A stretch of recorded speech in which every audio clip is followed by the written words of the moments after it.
Ini namanya muhasabah. Mungkin kita tidak bisa sampai level tinggi, ya pelan-pelan. Sampai level 1 saja luar biasa sudah. Lidah terjaga, mata terjaga, telinga terjaga. Terus naik ke level kedua ya. Kalau lulus di level 2 ini, masuk ke level 3. Kamu kan tadi sudah baik.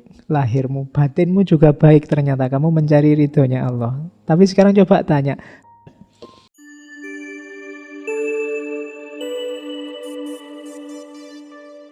Assalamualaikum warahmatullahi wabarakatuh. Bismillah, mari kita lanjutkan pembahasan kita, ngaji filsafat kita. Nah, sekarang kita belajar muhasabah. Kalau menurut petunjuknya Imam Haris Al-Muhasibi di Ri'ayah li Hukukillah, muhasabah itu diawali dari lidah. Maksudnya berarti apa yang kita ucapkan. Kalau hari ini mungkin dikasih strip jempol. Apa yang kamu tulis di medsos, apa yang kamu posting. Karena sekarang kan orang itu eksisnya kan nggak cuma lewat kata-kata, tapi juga lewat jempol. Lewat statusmu, lewat postinganmu. Sekarang kan jargonnya tidak lagi aku berpikir maka aku ada, tapi aku bikin status, aku posting maka aku ada. Iya. Kalau kamu punya grup WA dan kamu diem aja ndak posting-posting, kan kamu terus nggak dianggap ada. Kalau kamu posting yang nge-like banyak, yang komentar banyak, kamu baru merasa wah aku eksis nih. Nah, itu berarti aku posting maka aku ada. Yuk dimuhasabah deh. Kamu posting apa hari ini? Kamu ngomong apa saja hari ini? Itu lidah. Lidahmu mengeluarkan apa saja hari ini? Yang penting berapa persen, yang iseng berapa persen? Kalimat-kalimat yang baik berapa persen, kalimat netral berapa persen, kalimat negatif berapa persen. Itu kalau kamu bisa ngitung ini luar biasa muhasabahmu. Imam Haris Al-Muhasibi itu dikenal ahli muhasabah. Berarti beliau ngukur, wah ini sudah terlalu banyak ngomong jelek ini misalnya. Terus setelah lidah, mata.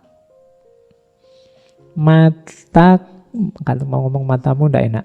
Mata kita dalam sehari-hari itu lola ya. Kamu pakai buat apa saja? Apa saja yang kamu lihat? Ya mungkin hari ini banyak lihat HP Pak. Ya wis, kamu di depan komputer, di depan HP itu yang kamu lihat apa? Bukan salah saya loh Pak. Saya itu sebenarnya bacanya bagus-bagus. Tiba-tiba iklan. Iklannya itu gambarnya wow gitu ya Pak. Ya jangan buka situs-situs itu.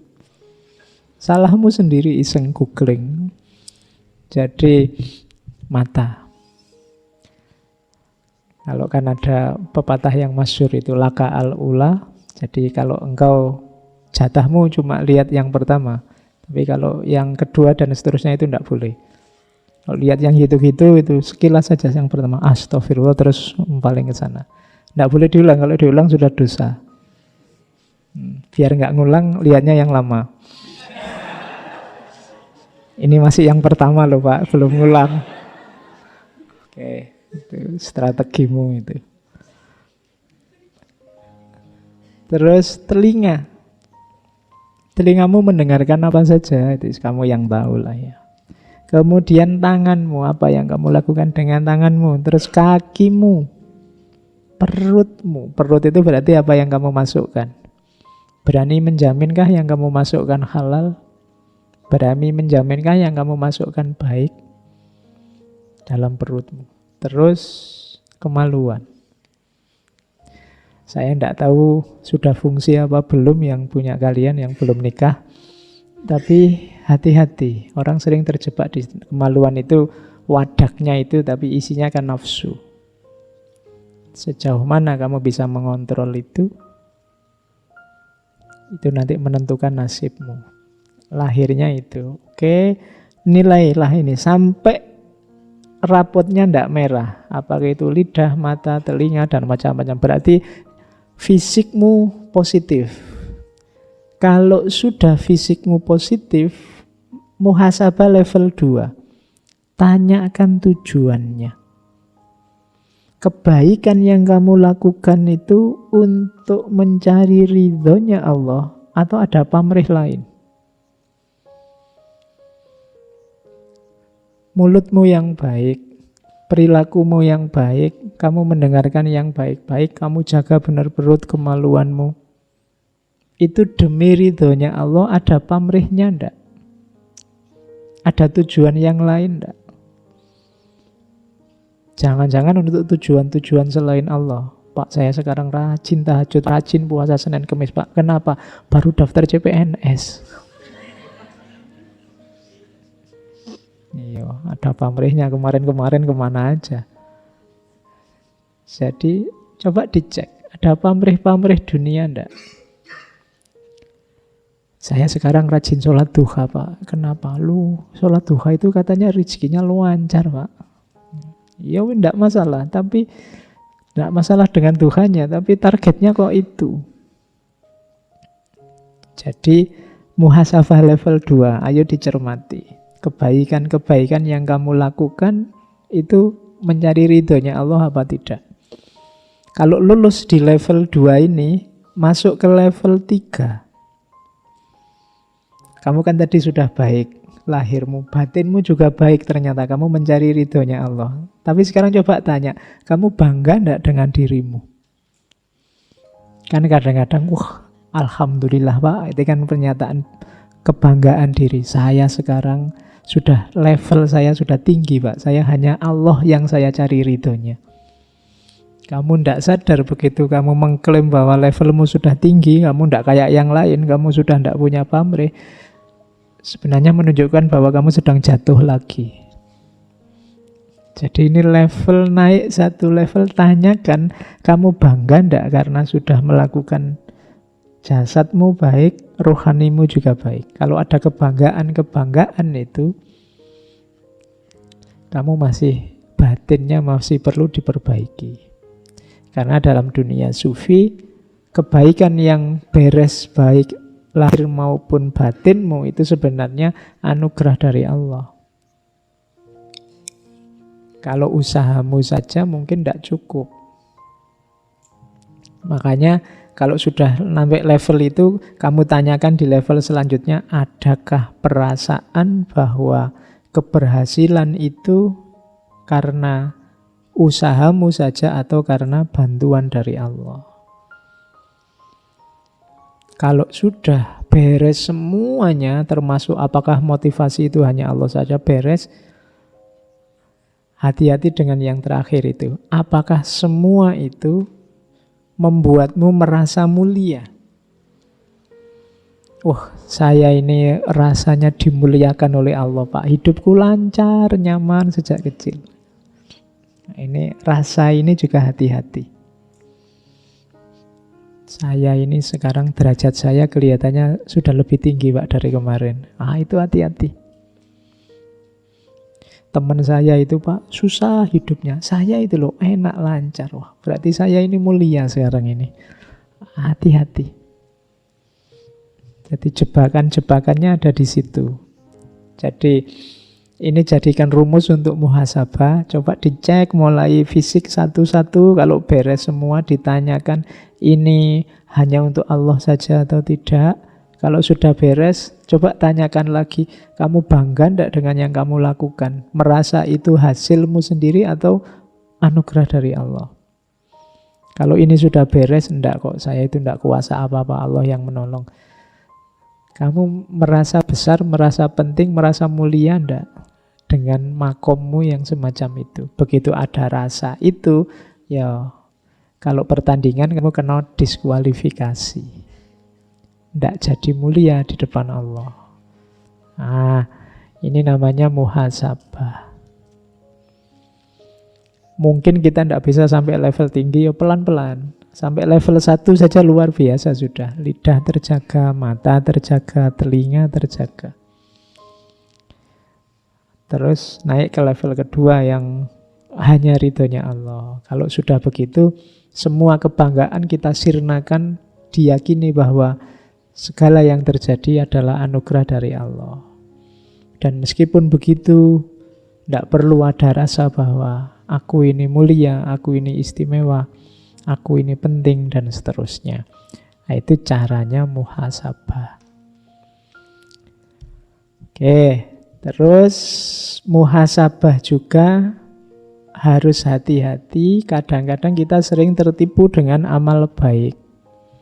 Amal baik juga, katanya Imam Haris Al-Muhasibi, harus ngerti porsi dan proporsinya. Harus paham urutan-urutannya, mana yang harus duluan, mana yang belakangan.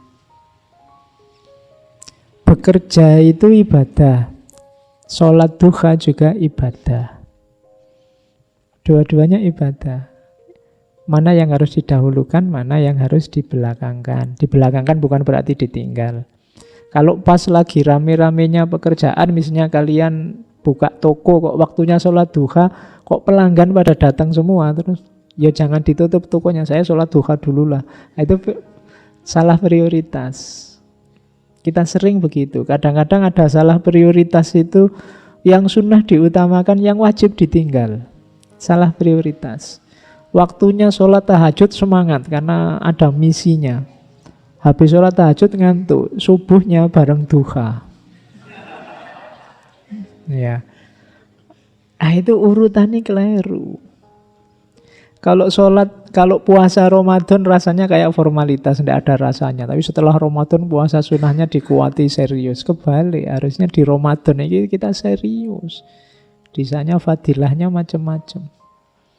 Nah, ini namanya urutan amal. Hati-hati.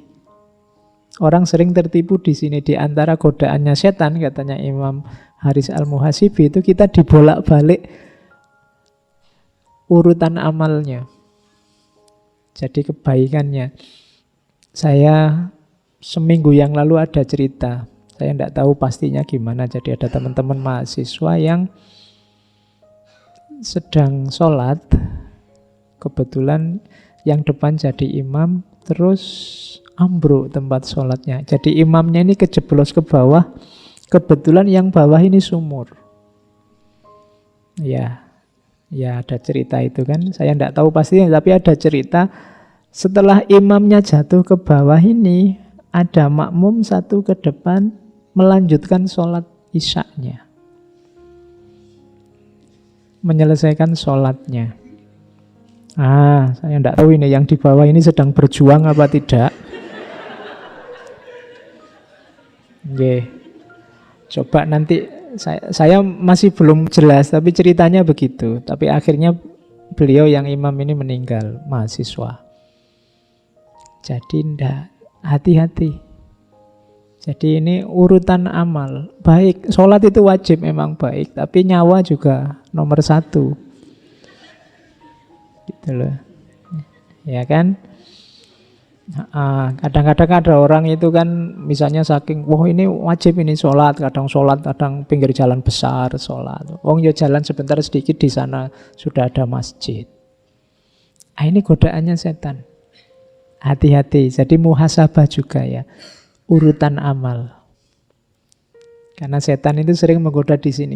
Akhirnya kita terjebak. Mungkin nanti begitu dihisab, justru yang wajib ini keteteran. Kita lebih asyik dengan yang sunnah-sunnah. Bukan berarti salah, tapi keliru urutannya, salah prioritasnya. Jadi antara makanan utama dan cemilan, kita lebih mengutamakan cemilannya. Makanan utamanya tidak tergarap. Hati-hati. Kita harus ngerti. Untuk yang semacam ini tetap kita butuh ilmu. Jadi tidak sekedar. Jadi kebenaran, kebaikan itu tidak sekedar kita tahu jenisnya apa terus kita laksanakan. Kita butuh rumus-rumusnya. Kapan dilaksanakan, dalam situasi apa, untuk alasan apa, dan seterusnya. Karena begitu salah pakai, malah bahaya, kadang membahayakan kita. Saya sering mengilustrasikan itu. Hari ini kan ada Google itu. Kita ada apa-apa nyari Google. Di Google banyak informasi, tapi kalau tidak kita pakai secara hati-hati, nanti jangan-jangan kita menggunakannya tidak pas. Kita misalnya kepala pusing, terus kamu Google. Sebab-sebab kepala pusing. Nomor 1, kolesterol tinggi. Nomor 2, jantung tersumbat. Nomor 3, terus kamu kan terus stres itu kan. Waduh, jangan-jangan ini sebentar lagi aku stroke nih. Nanti kamu apa-apa dikit, yo informasinya ndak salah, tapi kamu belum tahu porsi dan proporsi informasi, konteksnya informasi, kapan dia pasnya. Ya, contoh ini bisa dikiaskan kadang-kadang tentang agama kan juga begitu. Hukumnya ini apa? Jujuk saja kamu nyari hukum gini. Terus kamu ndak ngerti porsi dan konteks dari fatwa yang diberikan itu untuk apa, kapan, dalam situasi apa. Itu gunanya kita nambah ilmu terus.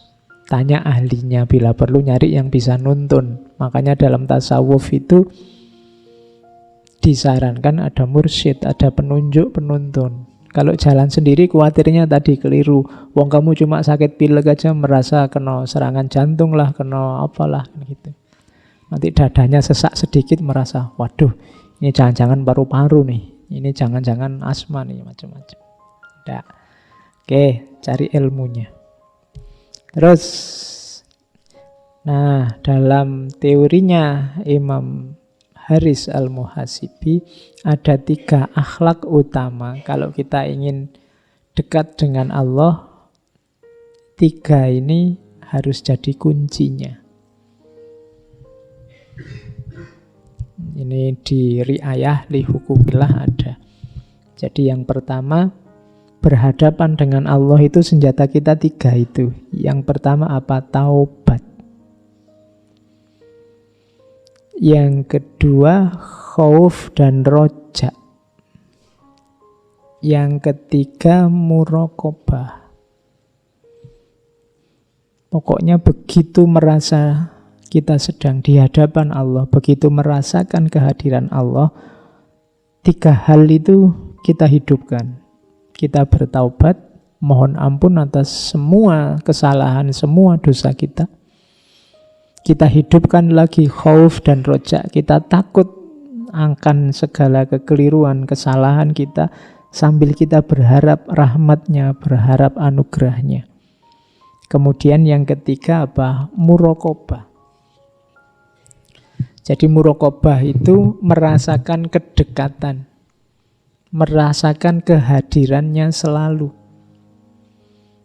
Cirinya apa muraqabah kita itu sukses? 3 katanya Imam Haris Al-Muhasibi. Yang pertama malu pada Allah, yang kedua selalu mengagungkannya, dan yang ketiga mengutamakannya. Kalau dalam diri kita selalu merasakan Allah hadir dan dekat, yang pertama pasti malu. Malu itu kalau mau melakukan yang jelek-jelek, yang aneh-aneh itu malu. Jadi Allah hadir. Mungkin kamu sedang berkaca sendirian di rumah, habis mandi nyanyi-nyanyi di depan kaca, terus wah malu aku kalau dilihat Allah. Itu contoh paling gampang. Malu itu begitu. Kalau ketahuan orang tuamu begitu kamu nyanyi-nyanyi kan langsung berhenti. Kenapa? Malu. Nah, mau melakukan apapun, kalau diiringi kesadaran bahwa Allah itu hadir karena muraqabah kita sukses, itu biasanya kita akan terjaga dari hal-hal yang jelek. Begitu mau meso, sudah bilang enggak enak ya, astagfirullahaladzim. Kenapa? Kamu sadar bahwa Allah hadir. Wah, ada Allah nih, jadi enggak enak kita. Malu itu berarti apa? Sukses muraqabahnya. Yang kedua mengagungkannya, itu pasti kesadaran Allah hadir itu akan Allah yang Maha Kuasa, Allah yang menguasai segalanya. Dan yang ketiga mengutamakannya. Mengutamakannya itu kamu mau melakukan sesuatu, ketika kamu tahu Allah tidak suka ini, Allah tidak ridho ini, sudahlah, kuutamakan Allah saja. Mungkin kamu ujian akhir, sekarang kan masanya ujian akhir. Temanmu bawa contekan kok yo pas. Kamu bisa sambil ngelirik saja kelihatan jawabannya, misalnya sebelahmu. Begitu kamu mau nyontek, Allah tidak suka yang kayak gini, malu aku kalau dilihat Allah, kuutamakan Allah saja. Itu berarti muraqabahnya sukses. Tapi kalau rasa semacam itu tidak muncul, oh, alhamdulillah Pak, rezeki jangan ditolak. Ya, berarti kamu tidak malu sama Allah. Wong ketahuan manusia aja berbuat jelek kan kita malunya luar biasa, apalagi Allah. Makanya katanya Rasulullah itu al-ismu mahaka fi sodrika wa karihta ayatolia alaihinnas. Dosa itu biasanya ciri gampang antara lain kalau orang tahu kamu malu, kamu tidak suka. Itu berarti dosa. Apapun yang kamu lakukan, kalau orang tahu kamu malu, kemungkinan besar itu dosa. Terserahlah, kamu ngerti sendiri dalam hidupmu apa. Yang itu kalau ketahuan orang, kamu malu. Itu kemungkinan besar dosa. Jadi, akhlak terhadap Allah itu isinya taubat, kesadaran untuk tiap hari mengistighfari dosa-dosa kita, khauf dan rojak, dan juga muraqabah. Kesadaran akan kedekatan dengan Allah. Oke, terus saya bilang tadi riya ya. Riya itu bagian paling panjang dalam kitab riayah. Saya tidak bawa banyak, silakan teman-teman baca sendiri kitabnya. Dalam bahasa Arab boleh, bahasa Indonesia terjemahnya silakan dicari. Ada riya besar, riya kecil. Riya itu pamer itu loh, bukan riya kalau kamu flu itu. Riya, jadi riya itu ibadah ingin dipuji. Jadi ingin orang lain melihat kemudian kagum. Itu riya, sengaja pamer. Ya mirip-mirip kalau kamu sedang narsis pingin selfie terus kamu share. Padahal itu sudah diolah dengan program apa di HP-mu. Terus wah kamu tambah putih ya, terus kamu seneng. Pingin pamer. Itu sejenis itu. Cuma ini ibadah. Ya. Jadi ingin memamerkan keutamaanmu.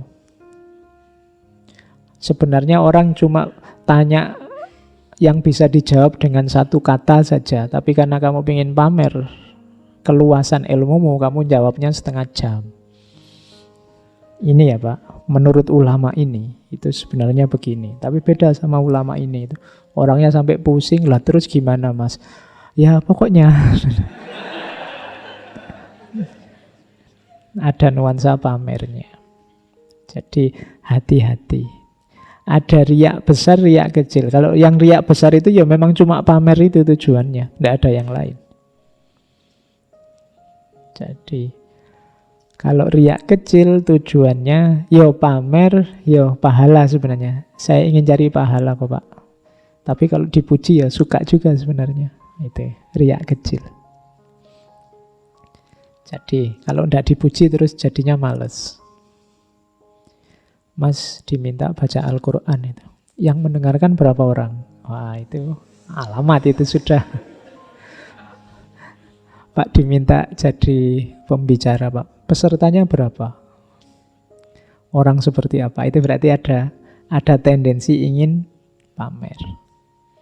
Jadi hati-hati dengan riak besar termasuk riak kecil. Riak kecil itu Imam Haris disebut juga syirik kecil. Berarti riak besar itu ya syirik. Tujuannya bukan Allah lagi. Tapi manusia, pujian. Hanya ingin dipuji. Hati-hati karena kita punya tendensi ini. Setiap manusia itu punya daya narsisnya masing-masing. Tidak ada orang yang dipuji tidak senang itu. Meskipun gayanya Allah apa sih aku ini kan gitu. Tapi apa sih aku ini tuh nadanya memang nada ingin dipuji. Aku ini bukan apa-apa kok. Kuliah itu ya nilaiku A semua. Kemudian kan sering begitu. Nah, itu podo wae itu janjane ya pamer. Ya kan? Saya itu prihatin, Pak, IP saya turun, Pak. Berapa sekarang? 3,9. Ya wes. Oh, itu turun toh. Iya, karena kemarin 4, sekian misalnya. Oke. Jadi hati-hati dengan riya. Minggu lalu saya ceritakan kadang-kadang riya ini munculnya sangat halus. Kadang-kadang orang itu kelihatannya seperti merendah-rendahkan dirinya, tapi dengan merendahkan dirinya itu dia sebenarnya ingin diunggulkan. Kadang-kadang kamu ingin, wah sudah sadar anak ini kamu ingin dianggap sadar. Wah anak ini sudah tobat rasanya. Kamu ingin dianggap sudah tobat, sudah hijrah nih sekarang. Nah, antara lain begitu. Hati-hati. Dan karena urusan hati itu lebih susah kontrolnya. Kalau sekedar fisik sih gampang. Hijrah, oh kemarin enggak pakai jubah, sekarang pakai jubah. Oh, hijrah kamu. Nah, itu gampang kalau fisik. Tapi kalau batin susah. Kamu sendiri yang tahu. Itu ada tendensi riya atau tidak. Maka hati-hati. Terus, nah, apa ndak boleh kita beribadah karena ingin dicintai orang? Ndak boleh. Itu namanya riya. Tapi kalau kita ikhlas, dengan saya ikhlas itu ada orang yang suka, Pak. Ada orang yang terus muji. Ada orang yang terus suka. Kalau itu ndak apa-apa. Aku ndak niat riya kok. Tapi kok orang terus suka sendiri, muji sendiri. Loh, kalau itu ndak masalah. Tapi pujian orang jangan jadi tujuan. Makanya tadi agak rumit ini, kita harus hati-hati. Pujian orang jadi tujuan itu kadang-kadang tidak di awal, tapi di akhir. Begitu tidak ada yang muji, terus semangat kita turun. Oh berarti tujuannya orang. Ngaji kok begitu pesertanya sedikit, terus males. Tidak jadi ngaji lah. Nah, itu berarti tendensinya bukan Allah lagi. Jadi harus hati-hati. Jadi bukan berarti kalau dipuji orang itu pasti riya, enggak. Tapi hanya kalian yang tahu, itu tadi tujuannya Allah. Tapi terus mungkin karena memang kedekatan dengan Allah itu indah sehingga ada orang muji. Kalau ini enggak apa-apa. Tapi tujuanmu kalau hanya pujian itu, kalau itu riya. Kemudian yang kedua, ada lagi yang unik. Orang yang meninggalkan ibadah karena takut dianggap riya. Ini riyanya double katanya Imam Haris Al-Muhasibi. Kenapa? Jadi yang pertama dia dosa kenapa? Meninggalkan ibadah karena prasangka. Kamu kok GR, aku ndak pengen muji kamu kok. Kamu merasa, Pak, saya ndak mau sholat tahajud, malu ada temen. Nanti dipuji aku. Sopo sing mau muji? Jadi dosanya malah double. Kadang-kadang kan kita gitu. Aku biasa nih sih puasa Senin Kemis, tapi ini lagi kayak gini banyak temen. Aku malu mau puasa nanti dianggap anak soleh lagi. Itu. Jadi ini dosanya double kalau kayak gitu. Kamu boleh ndak puasa, tapi motifnya jangan karena manusianya. Karena pujiannya. Karena takut dianggap riyaknya. Jadi kekeliruannya dua. Jadi yang pertama meninggalkan ibadah yang jelas bermanfaat hanya karena prasangka. Itu kan tadi prasangka. Kamu takut dianggap riyak, kamu takut dipuji, kamu takut dianggap anak soleh. Itu kan manusia. Yang kedua apa? Kamu berburuk sangka. Pada siapa? Pada orang lain. Wah, nanti aku dianggap riyak lagi. Lu emangnya temanmu seanu itu. Jadi nganggap orang lain jelek. Jadi hati-hati. Boleh kok meninggalkan hal yang memang bisa ditinggalkan, tapi alasannya jangan manusia. Biasanya saya tahajud, Pak. Tapi sekarang saya tidak tahajud dulu. Kenapa? Capek saya anunya. Misalnya tidak apa-apa. Itu penting alasannya kan bukan karena takut tidak dipuji orang. Atau takut dianggap pamer. Kalau ada takut di situ, ya dosamu double. Karena sudah capek-capek merasa kamu baik karena takut dianggap riyak, tapi malah dosa. Pokoknya motifnya jangan manusia. Ketika motifnya manusia, apakah itu menjalankan atau meninggalkan, kategorinya riya. Itu teorinya Imam Haris Al-Muhasibi. Terus dalam dunia tasawuf banyak sekali lintasan-lintasan batin, lintasan pikiran yang kita harus hati-hati. Saya tadi bilang, kepala kita ini kan rame terus. Hati kita juga rame terus. Bisikan itu macam-macam pating sliwer. Mampir selalu, kadang kita tidak sadar, kadang kita sadar. Katanya Haris Al-Muhasibi, hati-hati kalau ada bisikan harus kita deteksi itu suaranya nafsu, suaranya setan, atau dari Allah. Jangan dicampur-campur. Kalau nafsu itu biasanya sifatnya godaan. Kalau setan biasanya sifatnya tipuan. Ya, kalau dari Allah biasanya hidayah, petunjuk ke arah kebaikan. Jadi nafsu itu biasanya isinya godaan untuk pemenuhan hasrat, keinginan. Ini tidak selalu salah, penuhi saja di jalur yang benar, yang halal, dan secukupnya. Makan misalnya harus dipenuhi, tapi secukupnya saja, jangan berlebihan. Minum juga begitu, termasuk hasrat seksual. Penuhi di jalur yang benar, yang halal, dan secukupnya saja, jangan boros. Karena hal-hal yang sifatnya nafsu ini biasanya kekurangan atau kelebihan itu nanti sifatnya merusak. Makan tidak terpenuhi itu merusak. Kebanyakan makan juga merusak. Makanya ilmu tata nafsu dari para ulama akhlak seperti Ibnu Miskawah itu diberi patokan, rumusnya adalah jalan tengah. Tidak penakut, tidak nekat, tapi berani, jalan tengah. Karena memang bisikannya nafsu itu. Biasanya menggoda kita untuk memenuhi. Pak, saya kan normal, Pak, makanya saya... Iya, normal sih normal, tapi penuhi di jalurnya yang benar.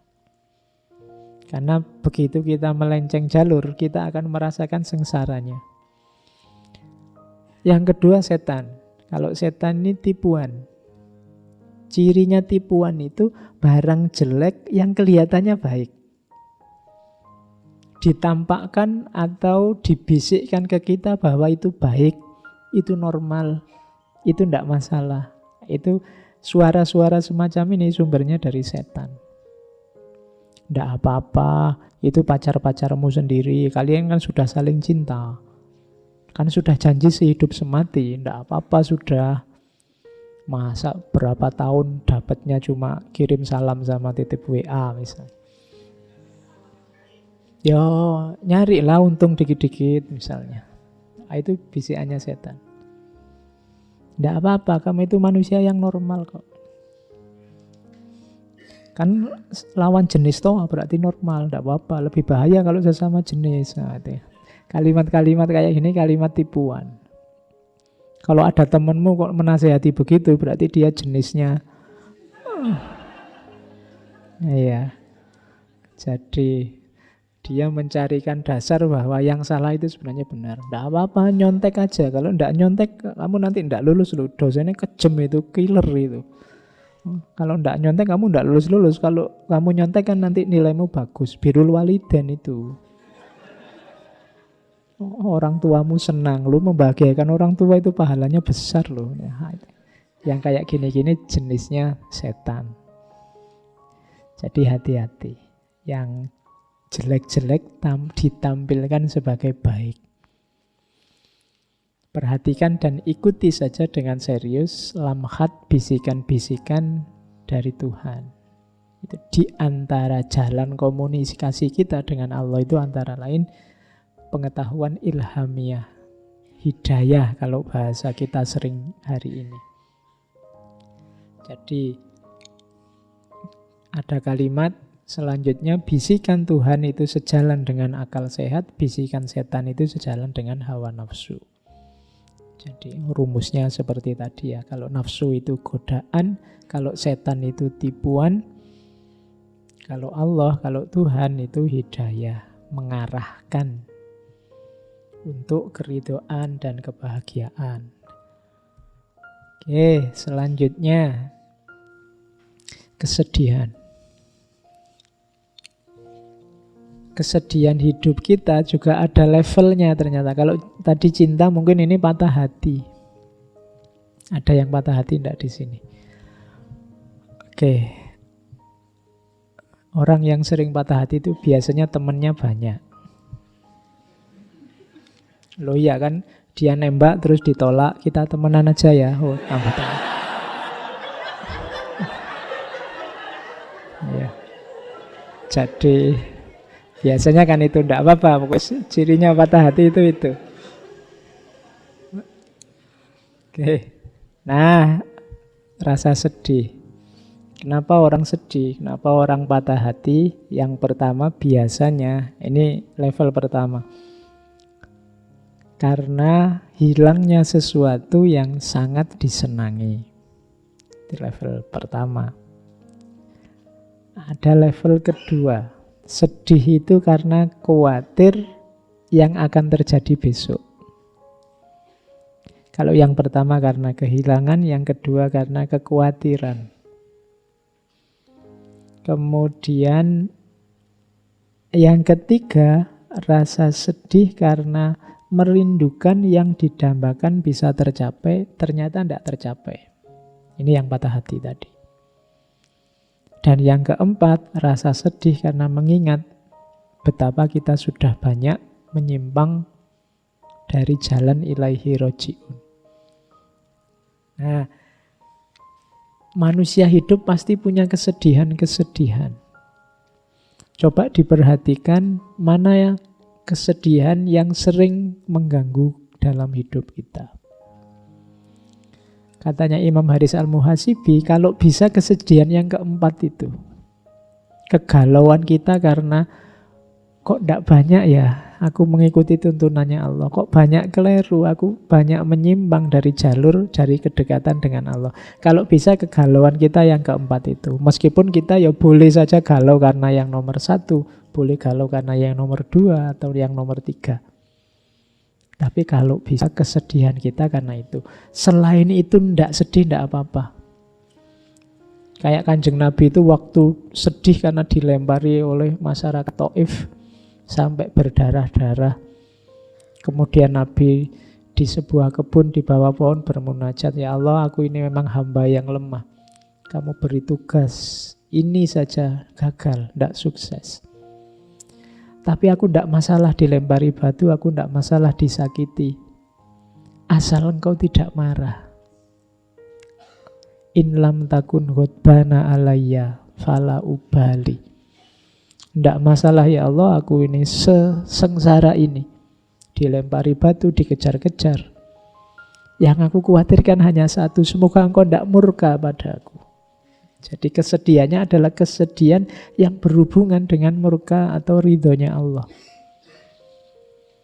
Jadi diputus pacar juga tidak apa-apa, nembak ditolak juga tidak apa-apa. Ya Allah, aku berkali-kali ditembak, nembak ditolak, tidak masalah ya Allah. In lam takun ghadbana alayya fala ubali.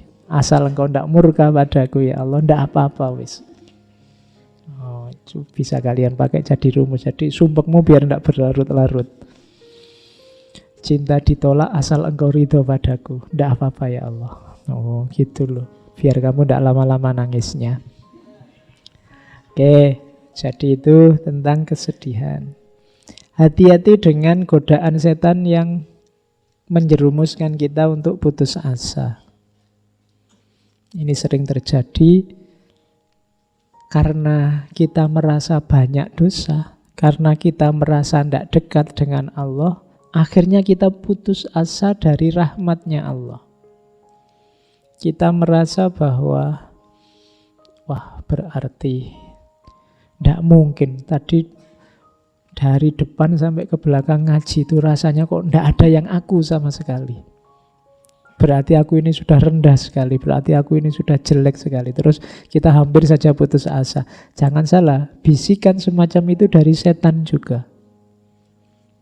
Hati-hati, tepislah, katanya Imam Haris Al-Muhasibi, jawablah begini. Orang seperti aku sangat pantas merasa takut. Kalau bukan karena Tuhan menghendaki kebaikan untukku, Dia pasti tidak membuatku mengingatnya. Kalau tadi kita merasa, wah saya ndak semua yang depan itu Pak, berarti saya sangat jelek saya itu Pak. Lu ndak. Allah memberi kita kesempatan untuk belajar Imam Haris Al-Muhasibi, belajar yang nuntun kita untuk mengingat Allah.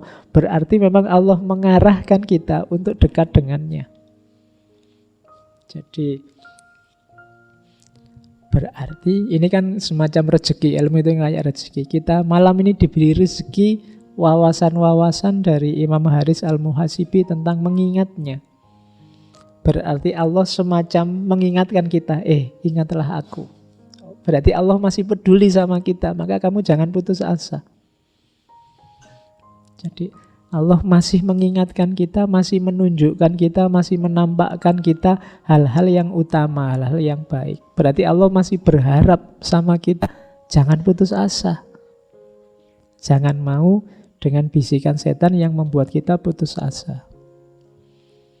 Karena takut akan siksanya, maka aku bertekad akan patuh dan tidak mendurhakainya. Betapa banyak dosa yang lebih besar dari dosaku yang Dia ampuni, dan betapa banyak aib yang lebih hina dari aibku yang Dia tutupi. Jadi tidak usah putus asa. Yang lebih parah darimu banyak, yang aibnya lebih besar darimu banyak, tapi diampuni oleh Allah, ditutupi oleh Allah. Kalau kalian kan aibnya kecil-kecil, tapi jumlahnya saja yang banyak, itu pun ditutupi oleh Allah. Berarti Allah masih sayang sama kita. Kalian kan yang lebih tahu rahasiamu yang ditutupi oleh Allah apa. Itu bukti bahwa Allah masih sayang padamu. Jangan putus asa. Buktinya apa? Aibmu masih ditutupi sampai detik ini. Aibku juga masih ditutupi. Kadang hanya kalian yang tahu, tidak ada orang lain yang tahu. Maka jangan putus asa. Berarti Allah masih sayang padamu, masih menginginkan kebaikan darimu. Nah, jadi tepislah bisikan-bisikan setan untuk putus asa.